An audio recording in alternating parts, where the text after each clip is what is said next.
আবারও মাঠে ফিরছেন তামিম ইকবাল খান। আসন্ন 2025 চ্যাম্পিয়ন্স ট্রফি দিয়েই হয়তো তামিম ইকবাল খান মাঠে ফিরবেন।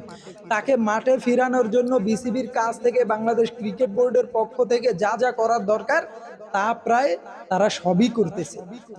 তামিম ইকবাল খানকে অনুরোধ জানিয়েছে তারা, তামিম ইকবাল যেন আসন্ন 2025 চ্যাম্পিয়ন্স ট্রফিতে সে যেন মাস্ট বি বাংলাদেশ দলে কামব্যাক করে।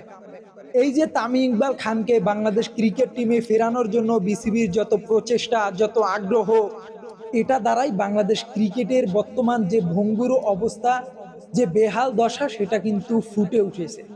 দেখেন, এই তামিম ইকবাল খানকেই তো আমরা 2023 ওয়ানডে বিশ্বকাপে তাকে দল থেকে বের করার জন্য যে পরিবেশটা সৃষ্টি করার দরকার, সেই পরিবেশটা আপনারা বাংলাদেশ ক্রিকেট টিম সৃষ্টি করেছেন এবং তামিম ইকবাল খানকে বাধ্য করেছেন সে যেন বাংলাদেশ ক্রিকেট টিম থেকে স্বেচ্ছায় সরে যায়।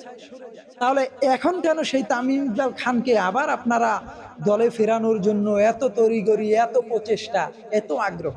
এর মূল কারণ একটাই, আমাদের বোর্ড দুর্নীতিগ্রস্ত। আমাদের বোর্ডের যোগ্য লোকদের যোগ্য চেয়ার জোটে না। বোর্ড এখন হয়ে গেছে একটি রাজনৈতিক বোর্ড, যেই কারণে আমরা এখনো তামিম ইকবাল খানের যোগ্য উত্তরসূরি খুঁজে পাইনি, তার যোগ্য ব্যাকআপ খুঁজে পাইনি। তামিম ইকবাল খান তো টি-20 সেরেছে, 4-5 বছর হয়ে গেছে, এখনো তো আমরা তামিম ইকবাল খানের সেই অভাবটা পূরণ করতে পারিনি। অলমোস্ট 20 থেকে 30 জন আমরা টি-20 ওপেনিং পার্টনার আপনার দেখেছি, তারা তো কেউই দলে থিতু হতে পারে। তাহলে কেন এখানে যোগ্যদের যোগ্য চেয়ার দেয়া হয় না? তাদেরকে কেন সেই সম্মানটা দেয়া হয় না? যেই কারণেই আজকে বাংলাদেশ ক্রিকেট দলের এই অবস্থা, আজকে বাংলাদেশ দেশের অবস্থা, আজকে বাংলাদেশ দলের এই অবস্থা। সো তামিম ইকবাল দলে ফিরে আসবে আবার, এটা যতটা নয় আমাদের জন্য আনন্দের, ততটা দুঃখের।